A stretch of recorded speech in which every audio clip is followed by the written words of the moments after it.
नमस्कार, फ्रंटलाइन 24 के खास कार्यक्रम में आपका स्वागत है। मैं हूं आपके साथ साहिबा सिंह। आज हम इस खास कार्यक्रम में बात करने जा रहे हैं हार्ट ब्लॉकेज के बारे में।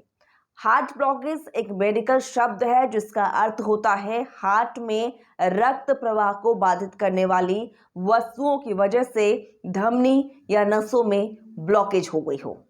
इसका परिणाम होता है रक्त प्रवाह कम हो जाता है और रक्त का सही मात्रा में हार्ट के तमाम हिस्सों तक पहुंचने में दिक्कत होती है। पहले कहा जाता था कि हार्ट की प्रॉब्लम बस बुजुर्ग लोगों को, जो कि अधिक उम्र के लोग हैं, उन्हें होती थी। लेकिन आजकल देखा जा रहा है कि हार्ट के प्रॉब्लम्स युवाओं में भी देखने को मिल रहे हैं। कई युवा हैं जो हार्ट प्रॉब्लम से ग्रसित हैं। इसकी कई वजह हो सकती हैं, खान पान की वजह से, या कई जो हैं आज की जो युवा पीढ़ी है जिनका कहें कि रूटीन, जो दिनचर्या है वो भी सही नहीं है, वो भी एक वजह हो सकती है। लेकिन हम आज बात करने जा रहे हैं हार्ट ब्लॉकेज के बारे में, और इस पे बात करने के लिए हमारे साथ जुड़ रहे हैं डॉक्टर दिवाकर तेजस्वी, जो कि जाने माने फिजिशियन हैं, और इनसे हम बात करेंगे आज हार्ट ब्लॉकेज के लक्षण के बारे में और हार्ट ब्लॉकेज आखिर होता क्यों है, ये तमाम बातों पर आज चर्चा करेंगे। सबसे पहले बहुत बहुत स्वागत है डॉक्टर दिवाकर तेजस्वी जी का। डॉक्टर दिवाकर, ये जानना चाहेंगे सबसे पहले हम कि हार्ट ब्लॉकेज के शुरुआती लक्षण क्या होते हैं। आज हम लोग एक अति महत्वपूर्ण विषय हार्ट ब्लॉकेज पर बात करना चाहते हैं। सबसे पहले यह जानना जरूरी कि हार्ट ब्लॉकेज क्या है और इसके क्या लक्षण हैं। ब्लड सप्लाई हार्ट की जो होती है, कोरोनरी आर्टरी उसे कहते हैं, अगर उसकी ब्लड सप्लाई में, हार्ट के मसल्स की ब्लड सप्लाई में हार्ट को जो खून के दौरान चाहिए उसमें अगर कमी आने लगती है, नली के अंदर जाम होने लगता है, प्लेक्स के द्वारा वसा या फैट, चर्बी उसमें जमने लगती है जब, तो उससे हार्ट की आर्टरी नैरोड हो जाती है, पतली हो जाती है, और जितना ब्लड सप्लाई हार्ट को चाहिए उतनी नहीं मिलती है। इस कारण से हार्ट की ब्लड सप्लाई जब कम हो जाती है तब उसके विशेष लक्षण आने उत्पन्न हो जाते हैं। तो ये बात होती है कि हार्ट ब्लॉकेज के लक्षण क्या है। तो सबसे पहले उसमें क्या होता है कि चेस्ट पेन हो सकता है, एटिपिकल चेस्ट पेन, या सीने में दर्द हो सकता है।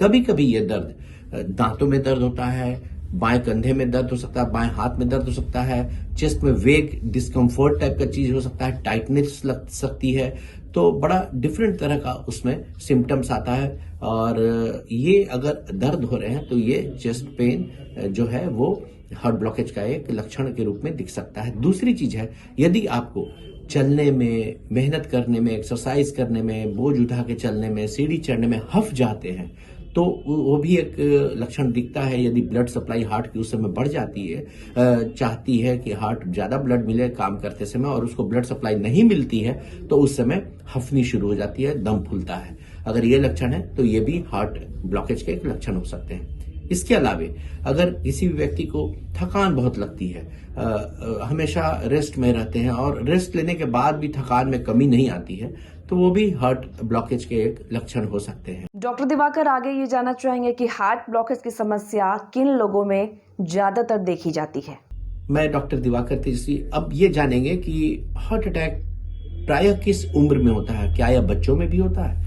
हार्ट अटैक या हार्ट ब्लॉकेज जो होता है वो सामान्यतः जैसे से एज बढ़ता है वैसे वैसे उसकी संभावनाएं बढ़ती हैं। तो जिन भी व्यक्ति में अगर कोमॉर्बिड कंडीशन है, जैसे डायबिटीज है, या ब्लड प्रेशर है, किडनी की समस्या है, या कोई अन्य क्रोनिक डिजीज है, तो उनमें अपने हार्ट के प्रति और ज्यादा सचेत रहने की आवश्यकता है, विशेषकर डायबिटिक और कार्डियोवैस्कुलर या ब्लड प्रेशर वाले रोगियों को। इसके अलावा जिन भी व्यक्तियों के परिवार में किसी को भी हार्ट की इश्यूज आई है, हार्ट अटैक आया, वो एक बहुत बड़ा कारण बनता है कि आपको सचेत रहना है, क्योंकि फैमिली में भी देखा गया है कि फैमिली हिस्ट्री बहुत स्ट्रांग प्रीडिस्पोजिंग फैक्टर है किसी को भी हार्ट के इश्यूज होने में, हार्ट अटैक वाले कंडीशन में। इसके अलावा बच्चों में प्रायः यह हार्ट का ब्लॉकेज नहीं दिखा जाता है, लेकिन बच्चों में दूसरी तरह के हार्ट की समस्याएं प्रायः नवजात बच्चों में भी देखी जा सकती हैं। वो वाल्वुलर हार्ट का, वाल्व की गड़बड़ी, या स्ट्रक्चरल हार्ट की गड़बड़ी, जो हार्ट के चैम्बर्स होते हैं उसमें छेद जन्मजात भी हो सकते हैं, तो उन सब का मरम्मत करके वो सब ठीक किया जा सकता है। तो जैसे जैसे एजिंग बढ़ती है या जैसे जैसे कोमॉर्बिड कंडीशंस होते हैं, कोई अन्य डिजीज से कोई व्यक्ति यदि सफर कर रहा है, तो वैसे में हार्ट अटैक की संभावनाएं बढ़ती है, हार्ट के ब्लॉकेज की संभावनाएं बढ़ती हैं। और जो लोग खान पान में बहुत सावधानी नहीं रखते हैं या सिगरेट बहुत ज्यादा पीते हैं या सैचुरेटेड फैट बहुत ले रहे हैं, तो उनमें हार्ट अटैक की संभावनाएं कई गुना ज्यादा बढ़ जाती है। डॉक्टर साहब, आगे ये जानना चाहेंगे कि क्या हार्ट ब्लॉकेज से बचा जा सकता है, क्या इसकी रोकथाम की जा सकती है? सबसे पहले तो अपने खान पान में परिवर्तन करना चाहिए, जिसमें जो सैचुरेटेड फैट है, उन सब चीजों का, जिसमें हाई कोलेस्ट्रोल है, उन सब चीजों का कम से कम उन्हें सेवन करना चाहिए। और ज्यादा से ज्यादा रसदार फल होते हैं, सीजनल फ्रूट्स होते हैं, ग्रीन वेजिटेबल्स होते हैं, इन सबों को ज्यादा से ज्यादा प्रचुर मात्रा में लेना चाहिए। जो क्रूड चीज है, जो बहुत मिलेट है, जो बहुत प्रोसेस्ड नहीं है, उन सब चीजों को लेना चाहिए। डिब्बा बंद चीज जिसमें कि बहुत सारे केमिकल्स होते हैं, उन सब चीजों को अवॉइड करना चाहिए। इसके अलावा कम से कम 40 से 45 मिनट की एक्सरसाइज, योगा करनी चाहिए। और हार्ट के लिए हार्ट की एक्सरसाइज करनी बहुत जरूरी है, जिसमें कि हार्ट का रेट थोड़ा बढ़ा करके एक्सरसाइज होता है। जैसे दौड़ना हुआ, खेलना हुआ, बास्केटबॉल हुआ, स्विमिंग हुई, उसमें हार्ट की एक्सरसाइज हो जाती है, साइकिलिंग हुआ। इसके अलावे हार्ट एक्सरसाइज और खान पान में अपनी नियमितता के अलावे आपकी, अगर किसी को डायबिटीज है या ब्लड प्रेशर है, तो उन्हें अपने शरीर के प्रति, हार्ट के प्रति बहुत सचेत रहना चाहिए और उनकी कोलेस्ट्रॉल की जांच होती रहनी चाहिए। अगर किसी को भी फैमिली हिस्ट्री है हार्ट के प्रॉब्लम की, या किसी को पहले एपिसोड हुआ है, किसी तरह का इश्यूज आए हैं हार्ट, उनकी एलडीएल कोलेस्ट्रॉल की मात्रा कतई 100 से ज्यादा नहीं रहे, आइडियली 70 के आसपास रहे। और यदि किसी को पहले एपिसोड हो चुका है, किसी को हार्ट अटैक हो चुका है, उन्हें स्टेंट लगा है यदि, या बाईपास हुई है, या कोई और इश्यूज हार्ट के आए हैं, तो उनकी एलडीएल कोलेस्ट्रॉल की मात्रा और कम रहे तो और बेहतर है।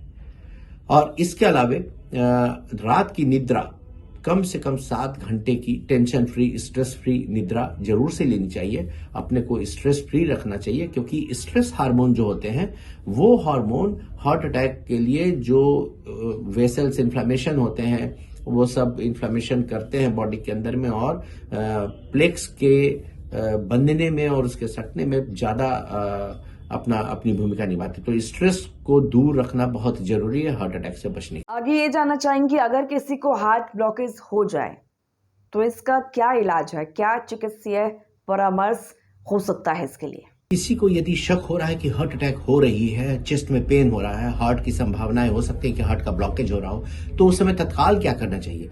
तो 2-3 बातों पर ध्यान रखना है। सबसे पहले तो इमरजेंसी सर्विस के लिए कॉल कर देनी है, और उसके साथ साथ व्यक्ति को, जिन्हें हार्ट चेस्ट में पेन हो रहा है, सांस लेने में तकलीफ हो रही है, उन्हें लेटा देना है, कंफर्टेबल पोजीशन पर रखना है, उसके टाइट क्लोथिंग्स को लूज कर देना है, कपड़ों को ढीला कर देना है।